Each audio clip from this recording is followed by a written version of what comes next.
भारताचे लोक,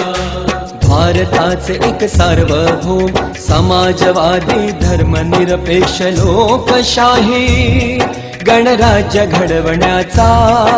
व त्याच्या सर्व नागरिकास सामाजिक आर्थिक व राजनैतिक न्याय, विचार अभिव्यक्ती, विश्वास, श्रद्धा व उपासना यांचे स्वातंत्र्य, दर्जाची व संधीची समानता निश्चितपणे प्राप्त करून देण्याचा, आणि त्या सर्वांमध्ये व्यक्तीची प्रतिष्ठा व राष्ट्राची एकता आणि एकात्मता यांचे आश्वासन देणारी बंधुता प्रवर्धित करण्याचा